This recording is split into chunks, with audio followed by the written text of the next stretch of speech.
Salut à vous, c'est Barbuche. Alors aujourd'hui, je vais vous parler de Andy Linux. Alors c'est un système d'exploitation Linux basé sous Debian avec un bureau XFCE. Donc vous allez voir, c'est un système d'exploitation très léger. Il est français, c'est un Linux français, donc c'est bien. Pour une fois, c'est cool. Vous allez voir, il est très léger et pour moi, il est très très sympa à utiliser pour tous les débutants parce que vraiment, il a été fait de façon à être très simple et très bien organisé, vous allez voir. Donc d'abord, de toute façon, je vais vous montrer sur internet le site. Donc on tape Andy Linux, voilà. On va sur andylinux.org et là, vous verrez, vous avez un très bon site avec beaucoup d'explications, vraiment très bien fait. Voilà, vous avez de la documentation, vous avez de tout en français, c'est super, c'est top. Donc franchement, n'hésitez pas à y aller. Allez voir ce site Andy Linux, excusez-moi.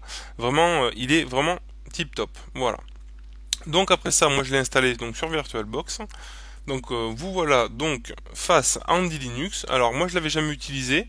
C'est un de mes abonnés qui m'en a parlé et qui m'a proposé de faire qui m'a demandé si je pouvais faire un tuto. Donc je me suis penché dessus, je l'avais jamais utilisé.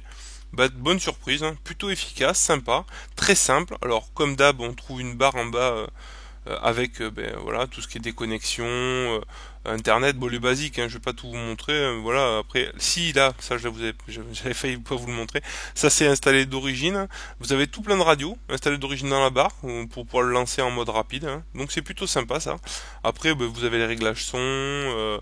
Voilà, le calendrier avec l'heure. Bon, voilà, les basiques qu'on retrouve habituellement.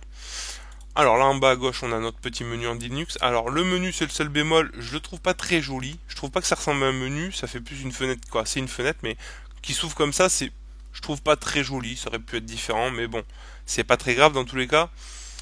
L'avantage de ce menu c'est qu'il est très fonctionnel. Il a des onglets, donc vous voyez internet, fichiers, multimédia, bureautique, jeux et aventurier. Franchement, il est bien départagé. Il y a pas mal de logiciels déjà installés d'office dessus, donc vraiment sympa. Si on va sur internet, oui, il est plutôt fourni. Il y a pas mal. Il y a Skype déjà. Voilà, navigateur web, c'est Chrome. Donc Chromium, hein, donc plutôt bien, hein, parce qu'il marche très bien sous Linux. Vous avez leur page Andy Linux qui s'affiche avec recherche privée de Google, quoi. Une bonne petite page sympa pour faire les recherches.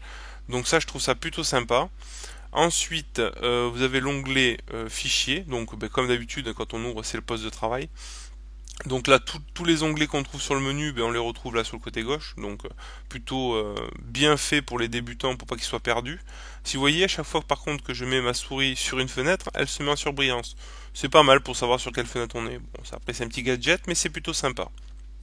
Donc l'utilisation du gestionnaire de fichiers, c'est comme tous les autres, hein, je veux dire, c'est du basique, hein, ça marche, c'est simple, ça marche. Il n'y a pas à se prendre la tête, voilà. Donc à partir de là, vous voyez, vous avez tous les onglets là-dedans. Après, quand on va dans multimédia, alors là, on a le lecteur multimédia, si je dis pas, voilà, c'est VLC, donc pas de bêtises. Si vous voyez, en plus, il s'ouvre très vite, c'est-à-dire qu'il est plutôt très réactif ce Linux, donc vraiment efficace et vraiment prévu pour moi pour des vieux PC. Pour mettre ça sur des vieux PC qui ont par exemple BXP avec dernièrement l'arrêt de Windows XP, ça peut être très bien utilisé en Linux parce que vraiment il est très léger et très rapide, donc vraiment sympa. Le graveur de CD c'est Xburn si je dis pas de bêtises vu qu'on est sous le bureau XFCE. Voilà, visionneuse normalement c'est Shotwell je crois. Bon après voilà, on retrouve des basiques de Linux un peu partout, hein. Vous voyez, vous avez déjà une calculatrice, bloc-notes, éditeur de texte, vous avez LibreOffice pour votre tout ce qui est Office. Donc franchement, très bien fourni déjà d'origine. Il a tout ce qu'il faut pour démarrer, quelques petits jeux. Quand on se met sur l'onglet aventurier, là vous avez le terminal, hein, toujours unique terminal de Linux. Hein. Alors vous avez configuration réseau, configuration imprimante, là vous avez configuration détail, là c'est tout le détail qu'on trouve habituellement sur tous les Linux, c'est pour détailler gestionnaire de fenêtres, l'application, les claviers, souris, et j'en passe des meilleurs, vraiment tous les réglages que l'on peut trouver sur les Linux, on le retrouve là. Vous avez aussi une Logitech Debian qui, bien sûr, on retrouve la même Logitech qu'on trouve sur Ubuntu, hein, vu que Ubuntu est basé sous Debian. Bien sûr que tout se regroupe, hein, on retrouve les mêmes choses, hein, les mêmes logiciels, voilà, tout est simple et efficace. Franchement, il n'y a rien à dire, hein. Pour ceux qui veulent un Linux très rapide et très fonctionnel, franchement, Andy Linux m'a vraiment surpris.